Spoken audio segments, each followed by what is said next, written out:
Hello YouTube! Today I'm going to modify this Fichtel Sachs engine. It's a Tempo Corvette engine for the Norwegian built Tempo Corvette and some other of the Tempo family bikes. I'm going to use NTS cylinder, which have been built on the Tempo Comet specifications. The piston is also the one that comes with the cylinder. The carburetor is a Bing clone. It's the same as the 17mm Bing carburetor, but it's not the original Bing. The exhaust, I'm not sure of the brand, but it's an Italian exhaust. Really solid, thick metal. And this engine originally has an output of about 1.8 horsepower. Today, on the end of the day, I'm hoping about 5.5. It doesn't sound like much, but the bike weighs about 58 kilograms, so I think it's going to do about 60 miles per hour or about 100 kilometers per hour.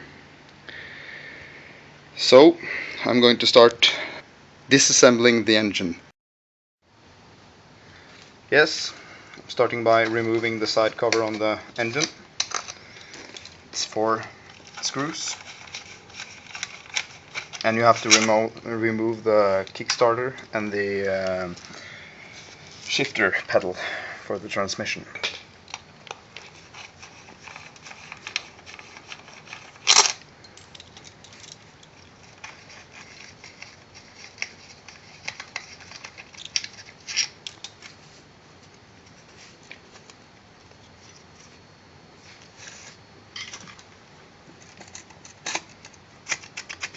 Here you can see the traditional shifting mechanism on the Fichtel Sachs engines.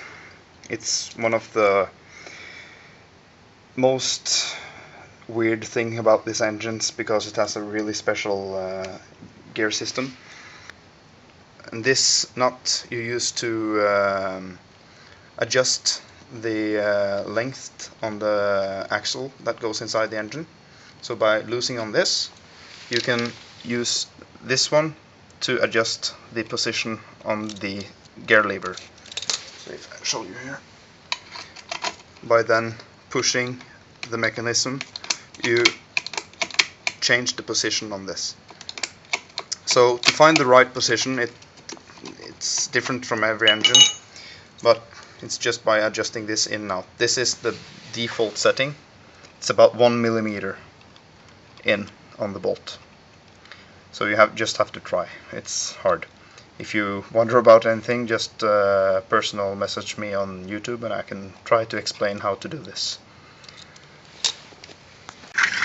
And here you can see, by removing this nut,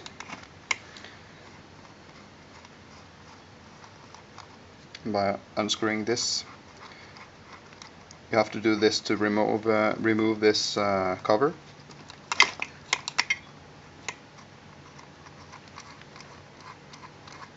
Because this axle is threaded in both ends, and to not change the inside parts, you have to unscrew this, because it can damage the tiny part inside the engine, and that will be really hard to fix.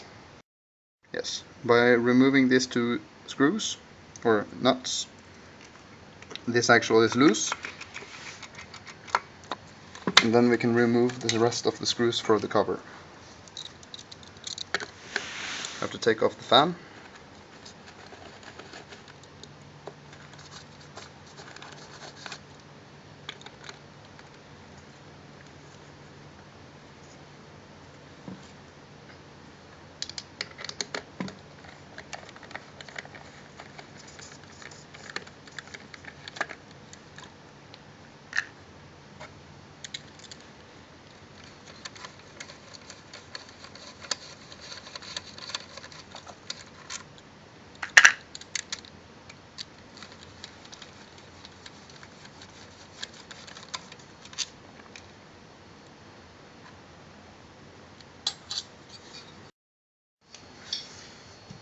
Now with this this part here removed,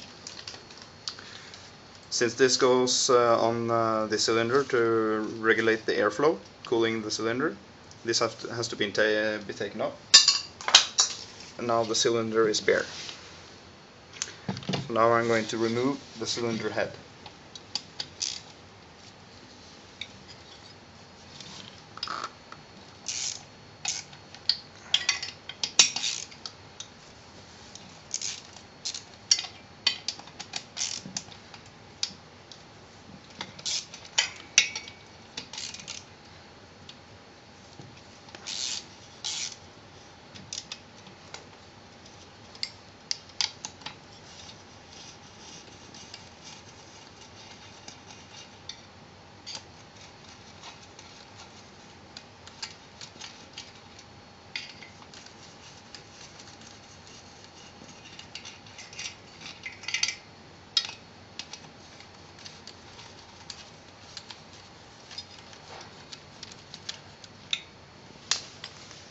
Here you can see inside the engine. The funny part about these engines is that they don't use top gaskets. I don't know why they have chosen to not do this, but it seems to work. They don't leak that much. This engine is an old engine and it hasn't been overhauled for a long time. But as you can see, there is almost no damage on the cylinder. They run forever. You get a little light inside the cylinder. You see, after all those years, almost no damage to the cylinder. It's cast iron cylinders, so they are very strong. By removing 4 nuts on the cylinder, this is an old carburetor I'm not going to use, so I just let it sit on the cylinder. To shake it loose from the old seal.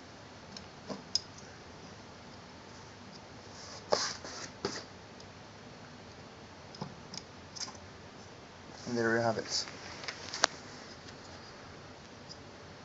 You can see the old cylinder compared to the new one.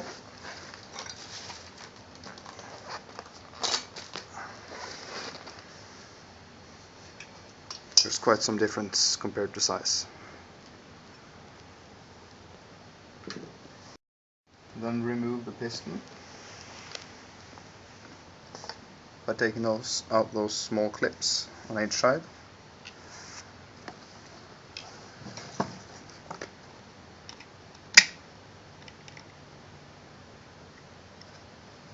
You don't need any special tools, just use an ordinary Leatherman. You can keep those for later.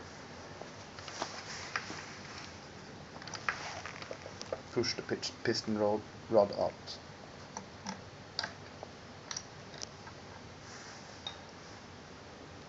Since I have quite a few of those engines, I'm going to keep the piston.